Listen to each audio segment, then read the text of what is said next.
see my notes on my laptop. Let's see if it works. Okay, so we have kind of attacked the plagues a little differently. I mean, there's 10 of them, so there's a lot, but we decided to split them up thematically. So my themes is kind of vague, but basically, Yahweh's purposes for the Israelites is kind of the same as what I taught 3 weeks ago. Basically, what was God doing in the hearts and minds of Moses and the Israelites? So prepare for some speculation on what God's doing. So that's always fun. 2 weeks ago, Nita gave an overview of the plagues and just generally like how God hates evil and that he opposes evil and opposes evil spiritual forces that were likely at work in Egypt. And then last week, Kent talked about the God hardening Pharaoh's heart or strengthening Pharaoh's resolve. So we discussed that last week. And this week, I'm just going to talk about the plagues and, what happened before the plagues, after the plagues, A to B, what happened in the hearts and minds of Egypt, Israel, Moses, Aaron. So here's an answer to why the plagues.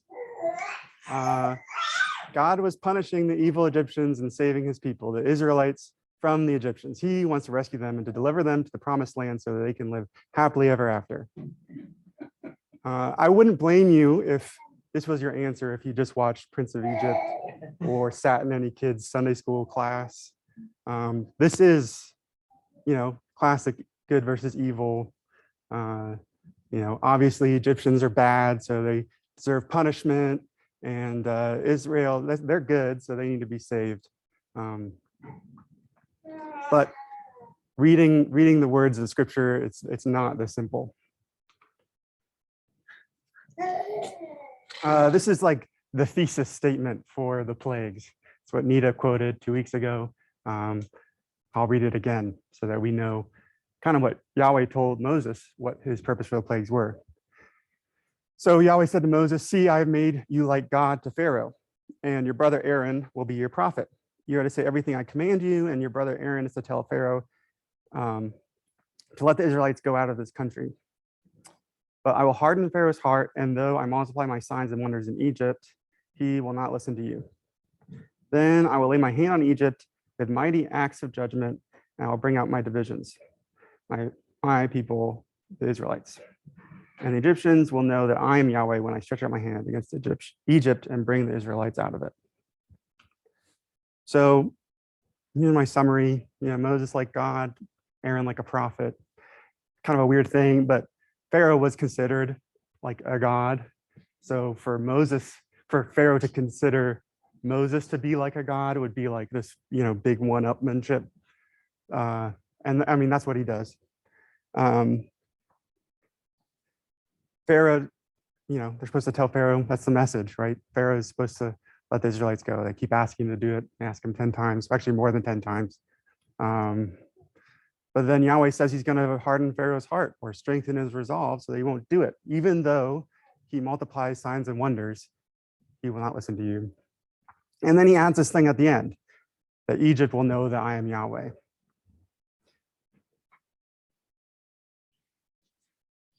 So, so is he making Moses like God to Pharaoh to debunk the Egyptian pantheon, to oppose evil? Need to argue that it was to oppose evil. Obviously, Yahweh's goal is to get Israel out of Egypt. That's clear. He's also doing this weird thing to Pharaoh's resolve, his heart. But yeah, it's pretty clear. Yeah, he's going to multiply these signs and wonders, and it's in order so that the Egyptians know that he's Yahweh. So he's got a multi-part purpose for the plagues based on Exodus 7, 1 through 6. But I got some questions. Why not just skip to the 10th plague? The 10th plague was what at least temporarily convinced Pharaoh to let them go. So if Yahweh knew this is a classic question, if Yahweh knew this is what it was going to take to convince Pharaoh and the Egyptians to let them go, why not just do that? Why draw it out? Why 10 plagues? Why does Yahweh tack this weird thing on that his purpose is that the Egyptians know that he's Yahweh? Like Israel's about to leave, doesn't matter anymore. And then he restates it, but flips it in Exodus 10. He says, Yahweh says to Moses, go to Pharaoh, I have hardened his heart and the hearts of his officials so that I may perform these signs of mine among them, that you may tell your children and grandchildren how I dealt harshly with the Egyptians and how I performed my signs among them, and that you may know that I am Pharaoh. Well, I guess, no, that is Pharaoh. But anyways, yeah, Yahweh really cares that Moses tells his children and grandchildren about this story, about the plagues. So it seems like that's a purpose too. He just keeps tacking on more purposes for these plagues. But I want to get into this theme that Moses telling his children and grandchildren, because it's important in the rest of the Old Testament. So, but I wanted to talk about Old Testament theology. And this is helpful to me. We're going to get into some nerdy stuff, but I think it's helpful to kind of wrap your head around. There's these two terms that I like to say, but I would like to define: antecedent theology and progressive revelation. One is going forward in time and one is going backwards in time. So antecedent theology means that the thing that comes before that concept should be the thing that informs it. So if we're talking about the Exodus at the end of the Old Testament, we have to follow that string back through the Old Testament to see what that author has built on. So we don't have a full understanding of what that author is saying unless we know that theme of Exodus through the Old Testament. We can't just take Jeremiah or Isaiah or Micah at their word. They're referring to this string of evidence that God has shown. And so antecedent theology means that the best interpreters of scripture is other scripture. And so we can understand a concept by tracing it back in time. That's why if you remember last December, I talked about reading the Bible for yourself and reading it chronologically so that you understand the story as it happened.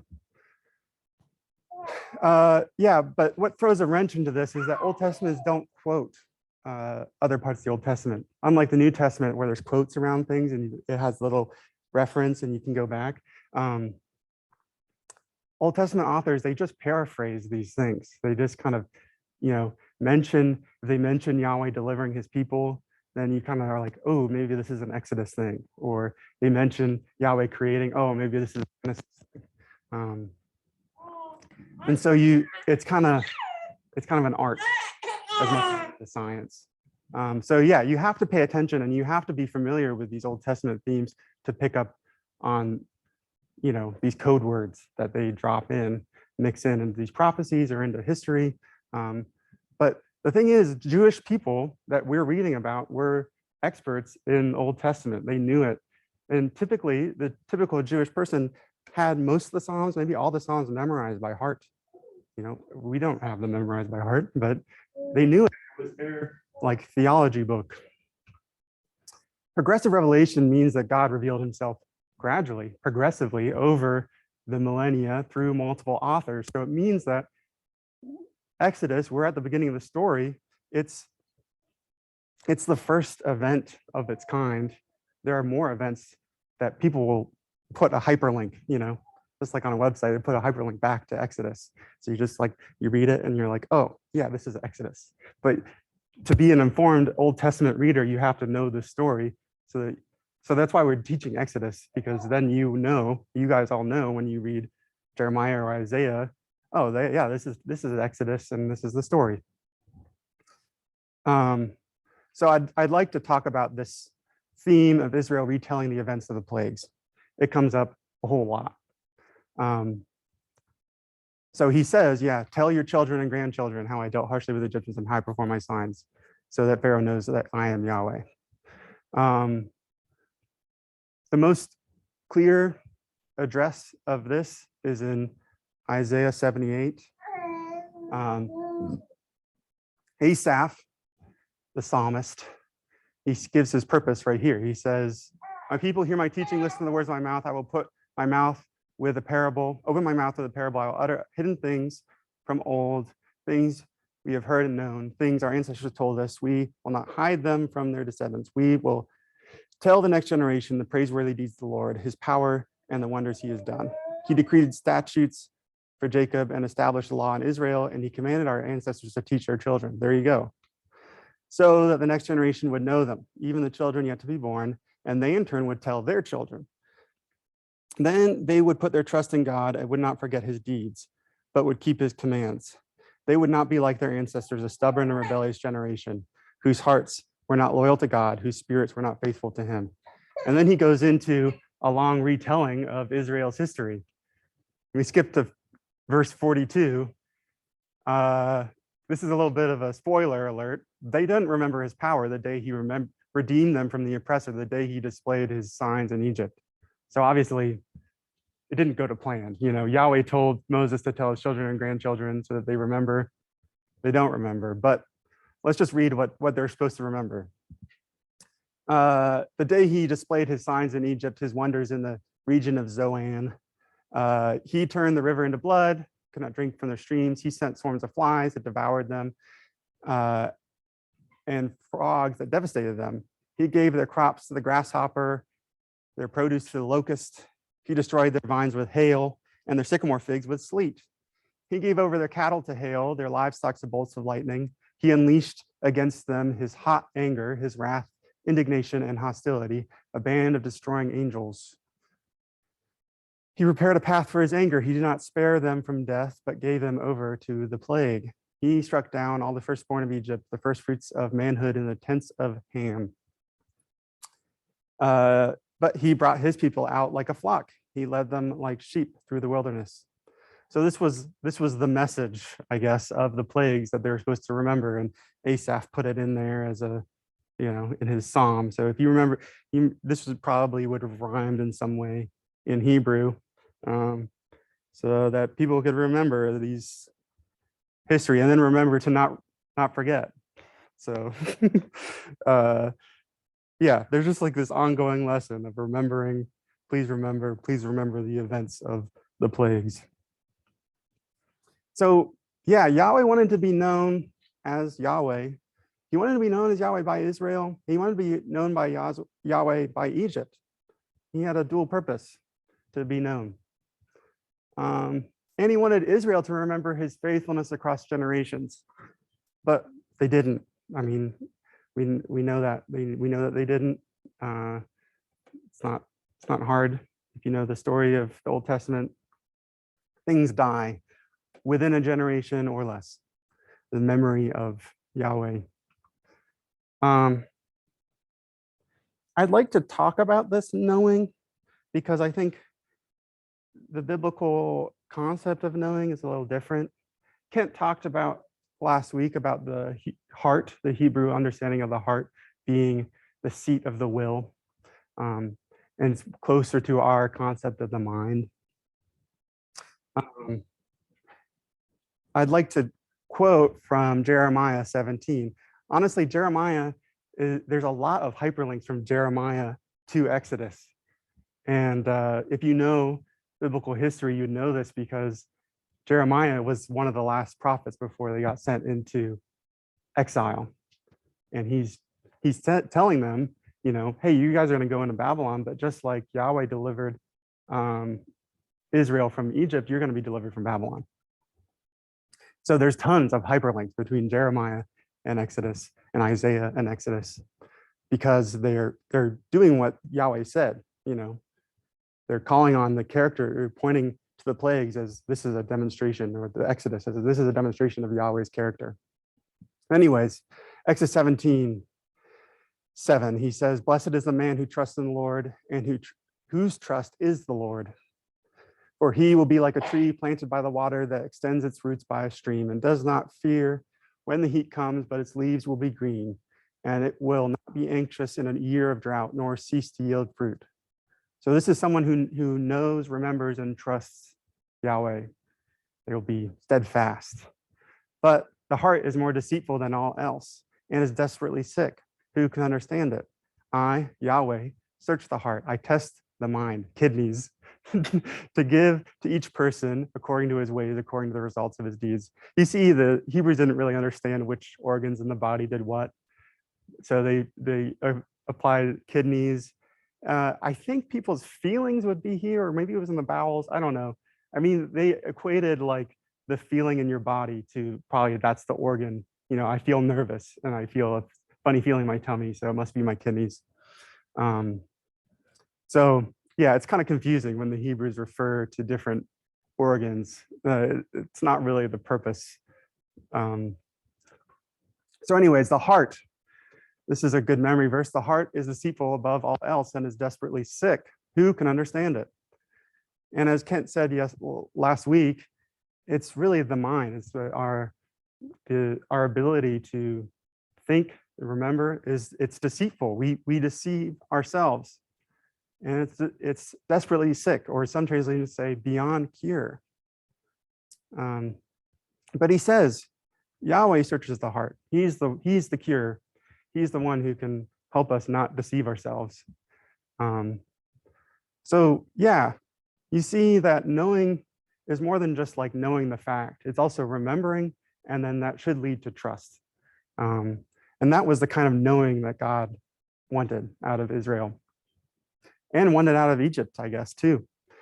I'll get into that later. Yeah, so it's an active thing. It's not something that we can just know and then we're done. It's a remembering, re-knowing. In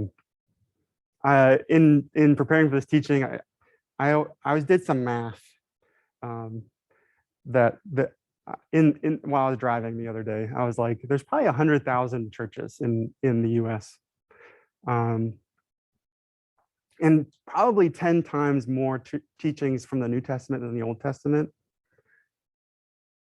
But if 1 in 1,000 teachings are on the plagues, and there's 100,000 churches in the US, then there's at least 100 people right now teaching this exact passage here in this country. So the odds of me coming up with something new or exciting or fresh, very low. But that's always my goal. I'm a hipster at heart, I guess. But that's not what we're called to do. We're called to remember God's faithfulness. We're called to remember who he is. We're called to rehearse the same truths over and over again. Yeah, Pharaoh's heart was hardened. He didn't know. He forgot very quickly. I mean, if you read this passage, you see that he always relents. And he's like, okay, I give in. And then as soon as the plague goes away, he changes his mind. He forgets. He's like, nah, it wasn't that bad.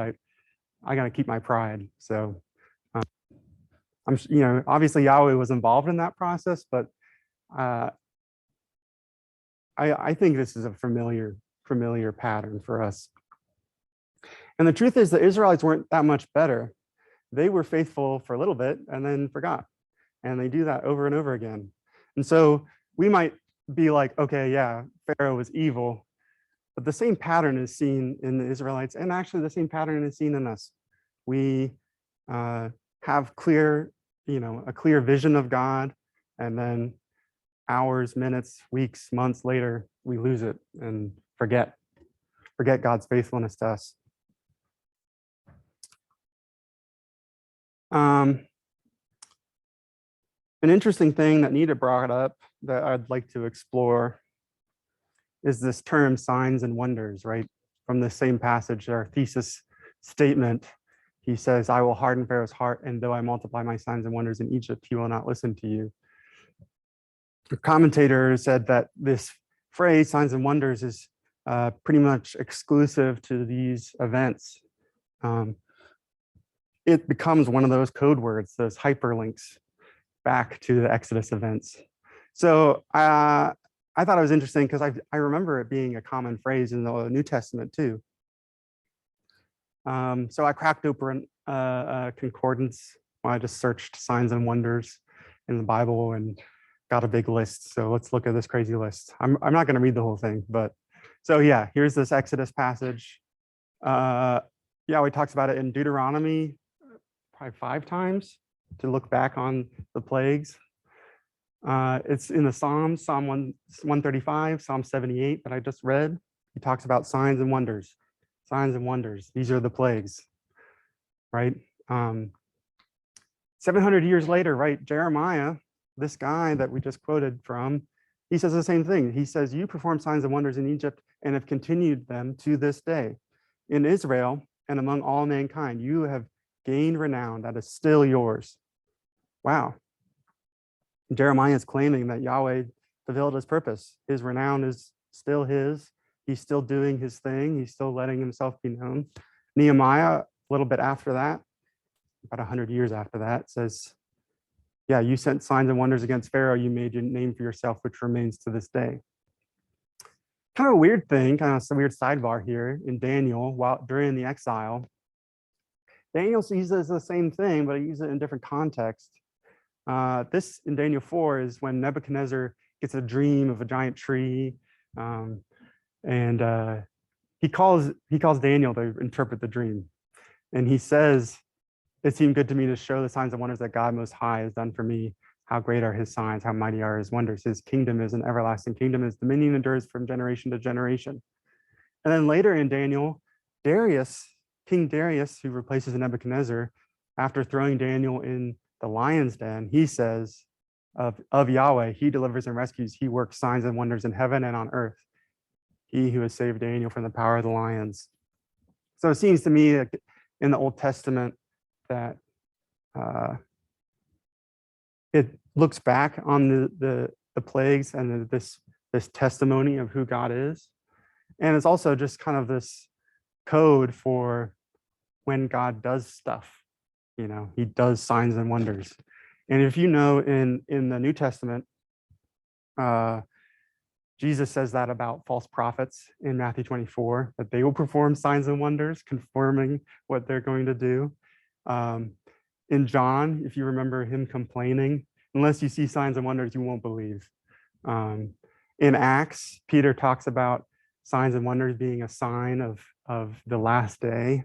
And then as the apostles go from town to town, they perform signs and wonders. There's probably 20 times it's used in Acts to confirm that they are coming with Yahweh's power. So I decided to come up with like a working definition, my definition of signs and wonders in the Bible. I'm sure it's wrong. I'm sure the definition is a lot broader, but I claim that they are supernatural events that prove Yahweh's power and prepare people to take a step of faith. God was trying to be known by Nebuchadnezzar. God was trying to be known by Darius, and God was trying to be known of all these cities as the apostles went out in Acts. And so God does supernatural things in order to confirm His power, to show His power so that people are willing to change. We don't really think about this, but both the Egyptians and Israelites alike were likely very scared of Yahweh over the course of the plagues. I made a cool little graphic here, so there you go. If you think about it, these 10 plagues, they were all encompassing, right? So first plague, blood in the river. Second plague, frogs. Third plague, gnats. Fourth plague, flies. Fifth plague, livestock. Sixth plague, boils. Seventh plague, hail and lightning. Eighth plague, locusts. Ninth plague, darkness. 10th plague, death of the firstborn. God was everywhere. He wasn't just the God of the river. He wasn't just the God of the frogs. He wasn't just the God of the animals. He wasn't just the God of my health or my crops or the weather. He had control over everything. And so the fear in the hearts of the Egyptians and the Israelites probably, were cranked up to 11.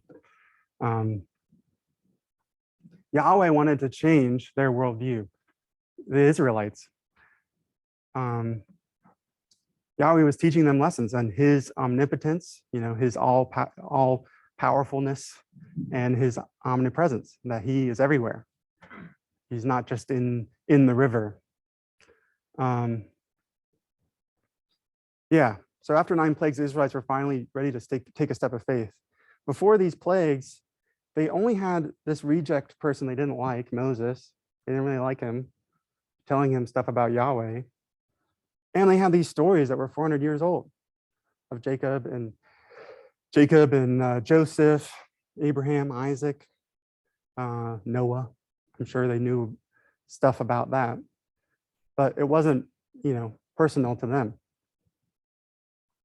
And so, yeah, Yahweh wanted to teach them who he was, and not just through Moses. He taught them through the events going on. Let's see here. I got to catch up on my notes. Yeah, so I'm not going to get into Passover and what all went into it, but they were called to sacrifice their firstborn livestock in order to avoid the consequences of the 10th plague, the death of their firstborn. The idea to kill an animal and then put on clothes and huddle in the house with blood on the door, that's a little nuts. And you're just hoping that that's going to be enough to save you. It took a lot of faith to be willing to do that. You're really going on a limb. But they believed, that Yahweh was going to do something because he had just done crazy things, 9 plagues. So they did it. They were ready. So yeah, why the plagues? I think they were for faith training, at least in part, at least for the Israelites.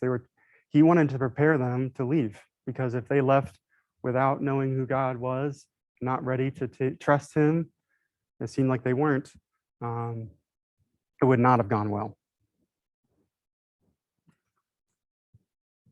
It wasn't enough for Yahweh to just train 2 men to trust him, just Aaron and Moses.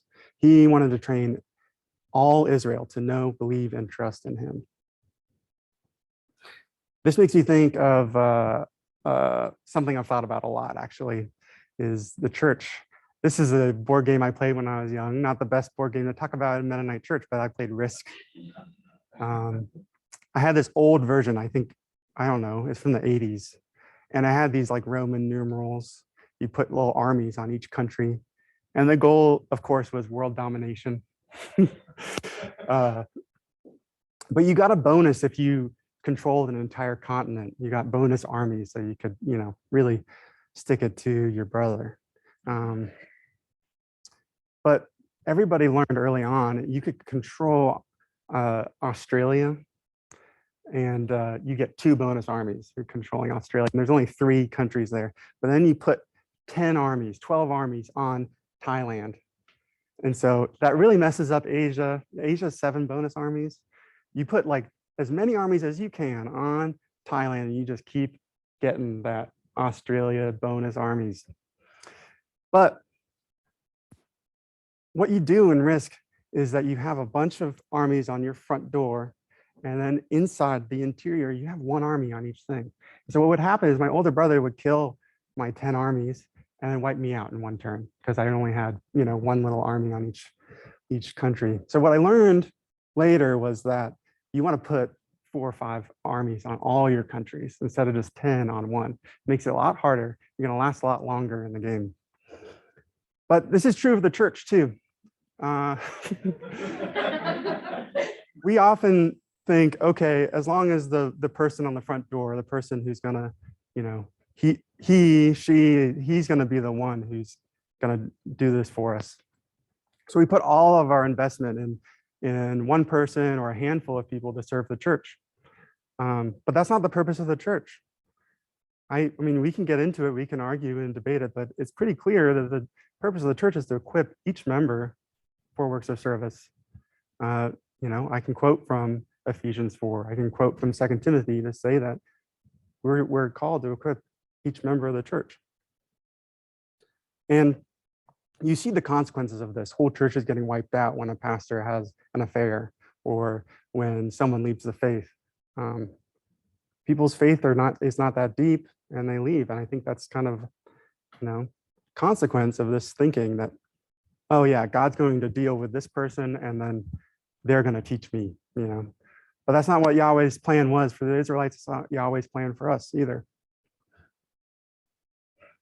I like to throw a wrench in this. I like throwing wrenches in things, but I like to quote from Isaiah 19, which is a crazy passage. It kind of explains why, in part, why Yahweh really wanted Egypt to know that he's Yahweh.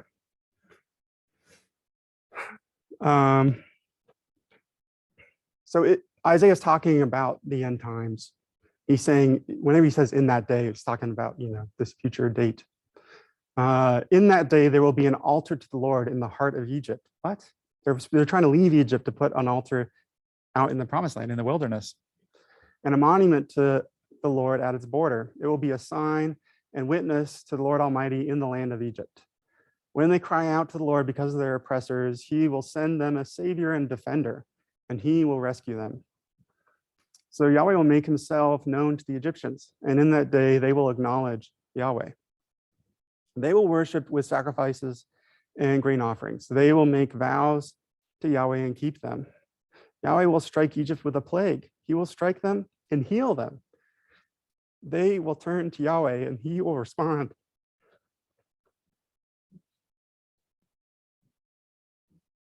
Yeah. In that day, there will be a highway from Egypt to Assyria. The Assyrians will go to Egypt and the Egyptians to Assyria. The Egyptians and Syrians will worship together, and in that day, Israel would be the third, along with Egypt and Assyria, a blessing on the earth. The Lord Almighty will bless them, saying, "Blessed be Egypt, my people, Assyria, my handiwork, and Israel, my inheritance."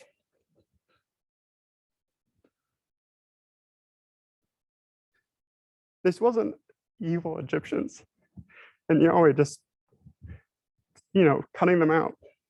His intent was always to include all nations. This passage was so controversial to Jewish scribes that they often would cut out Egypt and just put Israel in. They just wrote themselves in. It's so clear that they had no clue what Yahweh's intent was. But what a turn of events. Isaiah is saying that he's going to strike Egypt with a plague. But this plague, this sign and wonder, will not be one that will punish them, and it will heal them. And just in the same way that he heard and remembered his covenant to Israel, he's going to hear their pleas and heal them.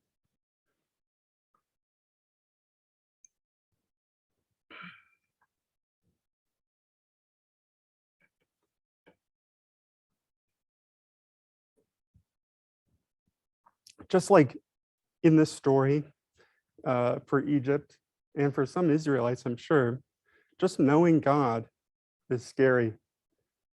Knowing that there's someone out there, some God who can control everything, destroy everything, kill anything he wants, that's a scary thing.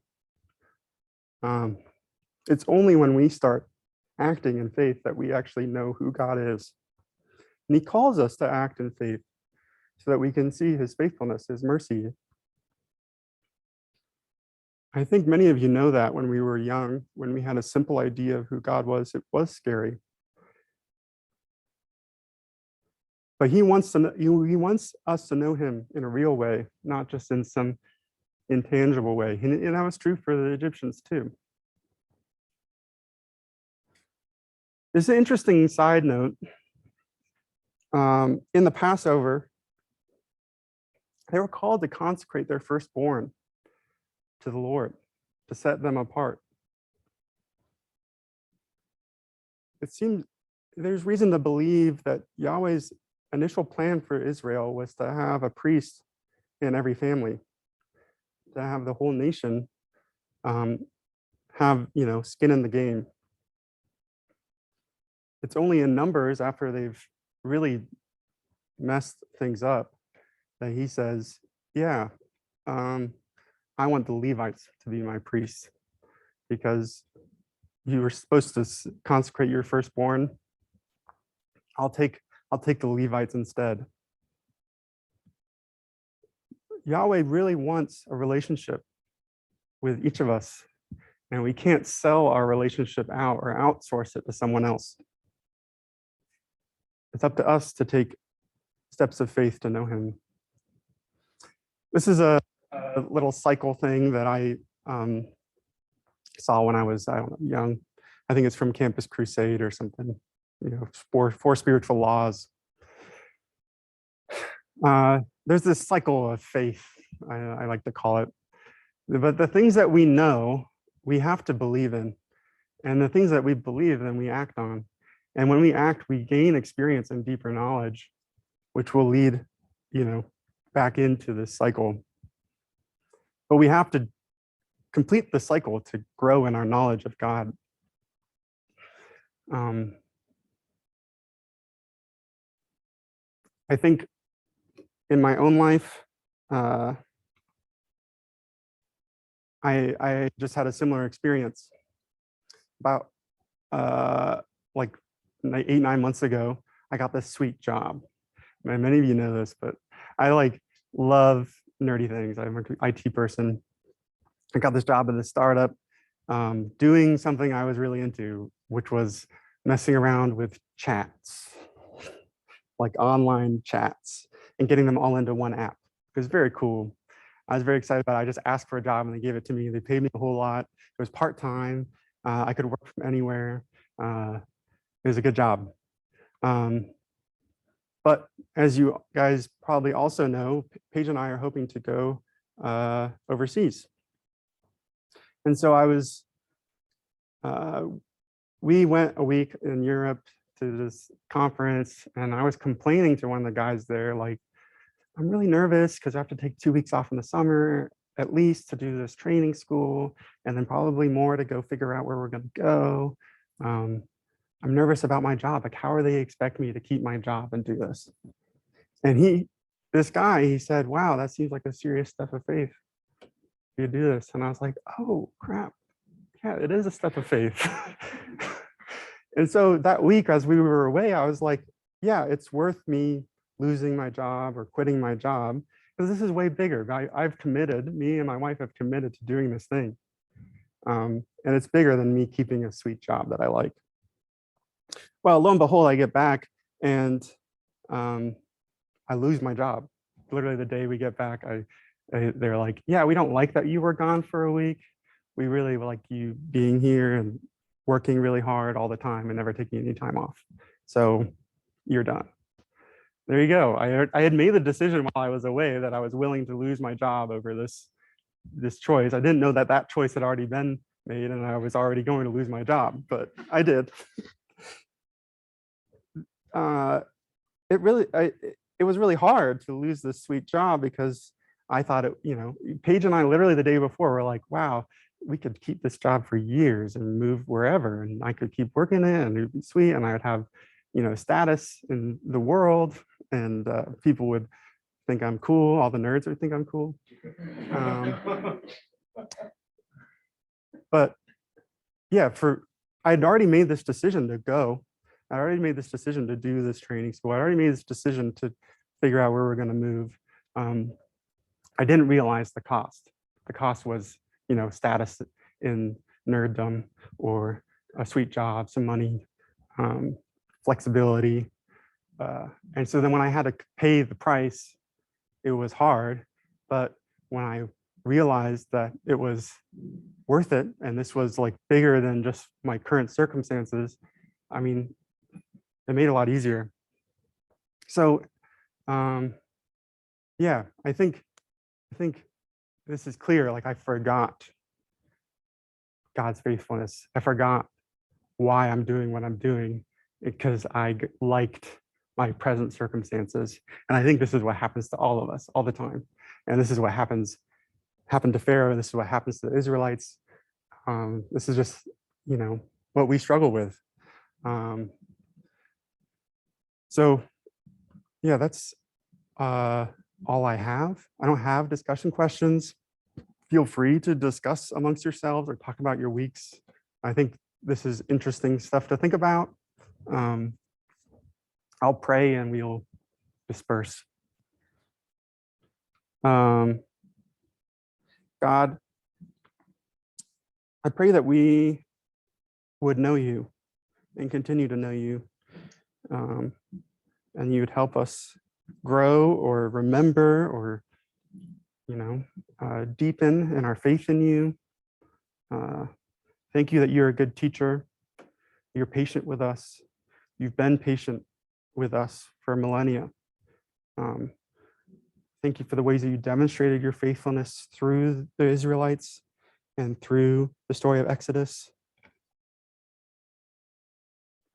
I pray that your mercy would shine through the rest of this story, and that you would be guiding us through Passover and Easter into a deeper understanding of what you did on the cross, what you are doing in us, in our lives, what you're doing in the world, and how we can play a part in your plan of redemption. Amen.